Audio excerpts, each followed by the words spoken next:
ہجرت کے بعد کا تقریباً کل زمانہ چھوٹی اور بڑی لڑائیوں کے اہتمام اور انتظام میں گزرا۔ 9 سال میں حضور اکرم صلی اللہ علیہ وآلہ وسلم کو 66 لڑائیوں کا سامنا کرنا پڑا، جن میں سے مختصر طور پر چند مشہور غزوات اور لڑائیوں کا ذکر آج اس قسط میں ہم کرتے چلیں گے۔ حضور اکرم صلی اللہ علیہ وآلہ وسلم نے ہجرت کے بعد جب جہاد کی آیت نازل ہو گئی تو سب سے پہلے جو ایک چھوٹا سا لشکر کفار کے مقابلے کے لیے روانہ فرمایا، اس کا نام سریہ حمزہ ہے۔ آپ علیہ السلام نے اپنے چاچا حضرت حمزہ بن عبد المطلب رضی اللہ تعالیٰ عنہ کو ایک سفید جھنڈا عطا فرمایا اور اس جھنڈے کے نیچے صرف 30 مہاجرین کو ایک لشکر کفار کے مقابلے کے لیے بھیجا جو 300 کے تعداد میں تھے، اور ابو جہل ان کا سپہ سالار تھا۔ حضرت حمزہ رضی اللہ تعالیٰ عنہ سیف البحر تک پہنچے اور دونوں طرف سے جنگ کے لیے صف بندی بھی ہو گئی، لیکن ایک شخص مجدی بن عمرو نے جو دونوں فریق کا حلیف تھا، بیچ میں پڑھ کر لڑائی موقوف کرا دی۔ اسی سال 60 یا 80 مہاجرین کے ساتھ حضور اکرم صلی اللہ علیہ وآلہ وسلم نے حضرت عبیدہ بن حارث رضی اللہ تعالیٰ عنہ کو سفید جھنڈے کے ساتھ امیر بنا کر رابغ کی طرف روانہ فرمایا۔ اس لڑائی کے علم بردار حضرت مستح بن اثاثہ رضی اللہ تعالیٰ عنہ تھے۔ جب یہ لشکر ثانیہ مرہ کے مقام پر پہنچا تو ابو سفیان اور ابو جہل کے لڑکے اکرما کی کمان میں 200 کفار قریش جمع تھے۔ دونوں لشکروں کا سامنا ہوا۔ حضرت سعد بن ابی وقاص رضی اللہ تعالیٰ عنہ نے کفار پر تیر پھینکا۔ یہ سب سے پہلا تیر تھا جو مسلمانوں کی طرف سے کفار پر چلایا گیا۔ حضرت سعد بن ابی وقاص رضی اللہ تعالیٰ عنہ نے کل 8 تیر پھینکے اور ہر تیر نشانے پر بیٹھا۔ کفار ان تیروں کی مار سے گھبرا کر فرار ہو گئے، اس لیے کوئی جنگ نہیں ہوئی۔ اسی سال ماہ ذوالقعدہ میں حضرت سعد بن ابی وقاص رضی اللہ تعالیٰ عنہ کو 20 سواروں کے ساتھ حضور اکرم صلی اللہ علیہ وآلہ وسلم نے اس مقصد سے بھیجا تاکہ یہ لوگ کفار قریش کے ایک لشکر کا راستہ روکیں۔ اس لڑائی کا جھنڈا بھی سفید رنگ کا تھا اور حضرت مقتدیٰ بن اسود رضی اللہ تعالیٰ عنہ اس لشکر کے علم بردار تھے۔ یہ لشکر راتوں رات سفر کرتے ہوئے جب 5ویں دن مقام خرار میں پہنچا تو پتہ چلا کہ مکہ کے کفار ایک دن پہلے ہی فرار ہو چکے ہیں، اس لیے کسی تصادم کی نوبت ہی نہیں آئی۔ اس غزوے کو غزوہ ودان بھی کہتے ہیں۔ یہ سب سے پہلا غزوہ ہے، یعنی پہلی مرتبہ آپ علیہ السلام جہاد کے ارادے سے ماہ صفر 2 ہجری میں 60 مہاجرین کو اپنے ساتھ لے کر مدینے سے باہر نکلے۔ حضرت سعد بن عبادہ رضی اللہ تعالیٰ عنہ کو مدینے میں اپنا خلیفہ بنایا اور حضرت حمزہ رضی اللہ تعالیٰ عنہ کو جھنڈا دیا اور مقام ابوا تک کفار کا پیچھا کرتے ہوئے تشریف لے گئے، مگر کفار مکہ فرار ہو چکے تھے، اس لیے کوئی جنگ نہیں ہوئی۔ ابوا مدینے سے 80 میل دور ایک گاؤں ہے جہاں آپ علیہ السلام کی والدہ ماجدہ حضرت آمنہ کا مزار ہے۔ یہاں چند دن ٹھہر کر قبیلہ بنو زمرہ کے سردار سے امداد باہمی کا ایک تحریری معاہدہ کیا اور مدینہ واپس تشریف لائے۔ اس غزوے میں 15 دن آپ علیہ السلام مدینہ سے باہر رہے۔ ہجرت کے 13ویں مہینے میں مدینے پر حضرت سعد بن معاذ رضی اللہ تعالیٰ عنہ کو حاکم بنا کر 200 مہاجرین کو ساتھ لے کر آپ علیہ السلام جہاد کی نیت سے روانہ ہوئے۔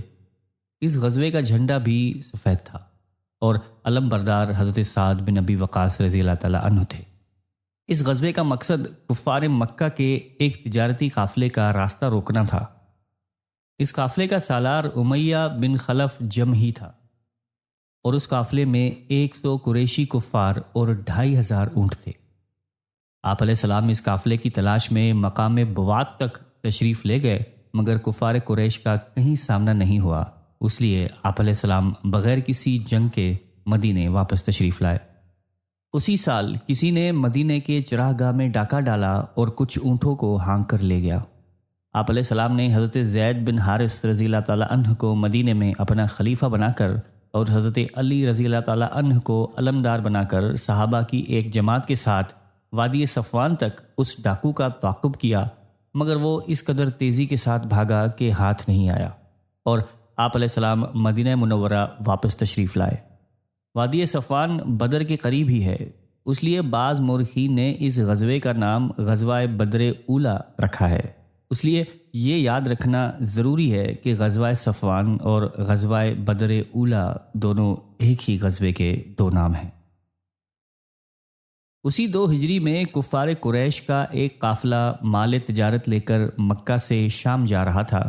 حضور اکرم صلی اللہ علیہ وآلہ وسلم 150 یا 200 مہاجرین صحابہ کو لے کر اس قافلے کا راستہ روکنے کے لیے مقام ذی العشیرہ تک تشریف لے گئے، جو ینبوع کے بندرگاہ کے قریب ہے، مگر یہاں پہنچ کر معلوم ہوا کہ قافلہ بہت آگے بڑھ گیا ہے۔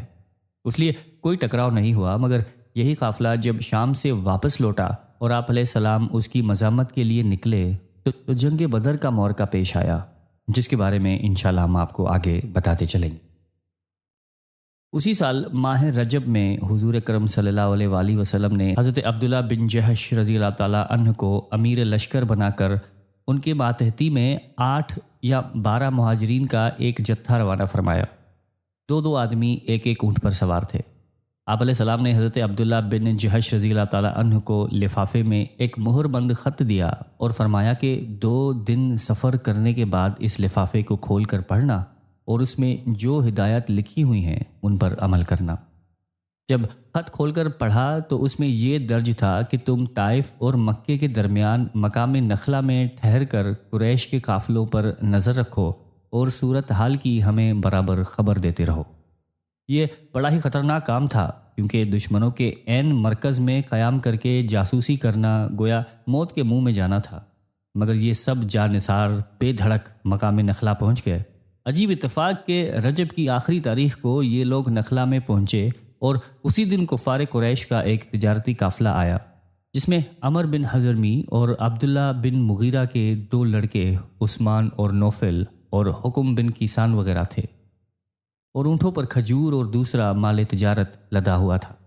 امیر سریہ حضرت عبداللہ بن جحش رضی اللہ تعالیٰ عنہ نے اپنے ساتھیوں سے فرمایا کہ اگر ہم ان قافلے والوں کو چھوڑ دیں تو یہ لوگ مکہ پہنچ کر ہم لوگوں کے یہاں موجودگی سے مکے والوں کو باخبر کر دیں گے اور ہم لوگوں کو قتل یا گرفتار کرا دیں گے، اور اگر ہم ان لوگوں سے جنگ کریں تو آج رجب کی آخری تاریخ ہے، لہٰذا شہر حرام میں جنگ کرنے کا گناہ ہم پر لازم ہوگا۔ آخر یہی رائے قرار پائی کہ ان لوگوں سے جنگ کر کے اپنی جان کے خطرے کو دفع کرنا چاہیے۔ حضرت واقد بن عبداللہ تمیمی رضی اللہ تعالیٰ عنہ نے ایک ایسا طاق کر تیر مارا کہ وہ عمر بن حضرمی کو لگا اور وہ اسی تیر سے قتل ہو گیا، اور عثمان اور حکم کو ان لوگوں نے گرفتار کر لیا۔ نوفل بھاگ نکلا۔ حضرت عبداللہ بن جحش رضی اللہ تعالیٰ عنہ اونٹوں اور ان پر لدے ہوئے مال و اسباب کو مال غنیمت بنا کر مدینہ لوٹ آئے اور آپ علیہ السلام کی خدمت میں اس مال غنیمت کا 5واں حصہ پیش کیا۔ جو لوگ قتل یا گرفتار ہوئے وہ بہت ہی معزز خاندان کے لوگ تھے۔ عمر بن حضرمی پہلا کافر تھا جو مسلمانوں کے ہاتھ سے مارا گیا۔ جو لوگ گرفتار ہوئے یعنی عثمان اور حکم، ان میں سے عثمان تو مغیرہ کا پوتا تھا جو قریش کا ایک بہت بڑا رئیس شمار کیا جاتا تھا، اور حکم بن کیسان ہشام بن مغیرہ کا آزاد کردہ غلام تھا۔ اس بنا پر اس واقعے نے تمام کفار قریش کو غیظ و غضب میں آگ بگولا بنا دیا، اور خون کا بدلہ خون لینے کا نعرہ مکہ کے ہر کوچے و بازار میں گونجنے لگا۔ اور در حقیقت جنگ بدر کا معرکہ اسی واقعے کا رد عمل ہے۔ چنانچہ حضرت عمر بن زبیر رضی اللہ تعالیٰ عنہ کا بیان ہے کہ جنگ بدر اور تمام لڑائیاں جو کفار قریش سے ہوئیں، ان سب کا بنیادی سبب عمر بن حضرمی کا قتل ہے، جس کو حضرت واقد بن عبداللہ تمیمی رضی اللہ تعالیٰ عنہ نے تیر مار کر قتل کر دیا تھا۔ انشاءاللہ اگلی قسط میں ہم جنگ بدر کا واقعہ آپ کے پیش خدمت کرتے چلیں گے۔